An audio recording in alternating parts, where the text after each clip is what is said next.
एक पिता की रुला देने वाली कहानी। किसी गांव में एक बूढ़ा व्यक्ति अपने बेटे और बहू के साथ रहता था। परिवार सुखी संपन्न था, किसी तरह की कोई परेशानी नहीं थी।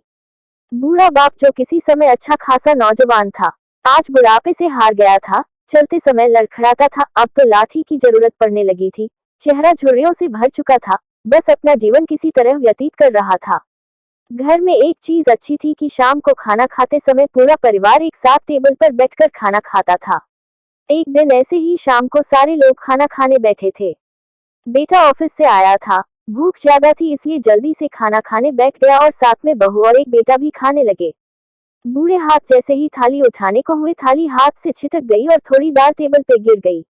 बहू बेटे ने घृणा दृष्टि से पिता की ओर देखा और फिर से अपना खाना खाने में लग गए।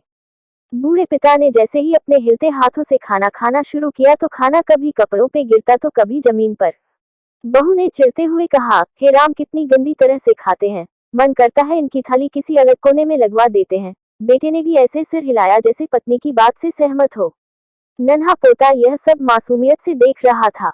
अगले दिन पिता की थाली उस टेबल से हटाकर एक कोने में लगवा दी गई। पिता की डिगबाती आंखें सब कुछ देखते हुए भी कुछ बोल नहीं पा रही थी। बूढ़ा पिता रोज की तरह खाना खाने लगा। खाना कभी इधर गिरता कभी उधर। छोटा बच्चा पोता अपना खाना छोड़कर लगातार अपने दादा की तरफ देख रहा था। माँ ने पूछा, क्या हुआ बेटे, तुम दादाजी की तरफ क्या देख रहे हो और खाना क्यों नहीं खा रहे? बच्चा बड़ी मासूमियत से बोला, माँ, मैं सीख रहा हूँ कि वृद्धों के साथ कैसा व्यवहार करना चाहिए। जब मैं बड़ा हो जाऊंगा और आप लोग बूढ़े हो जाओगे तो मैं भी आपको इसी तरह कोने में खाना खिलाया करूंगा। बच्चे के मुंह से ऐसा सुनते ही बेटे और बहू दोनों कांप उठे। शायद बच्चे की बात उनके मन में बैठ गई थी, क्योंकि बच्चे ने मासूमियत के साथ एक बहुत बड़ा सबक दोनों लोगों को दिया था।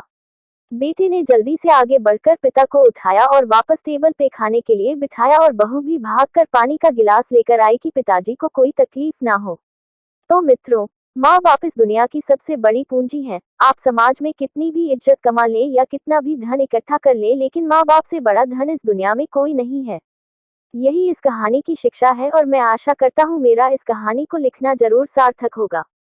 अगर आपको हमारी यह कहानी पसंद आई हो तो इसे शेयर जरूर करें और कमेंट करके जरूर बताएं।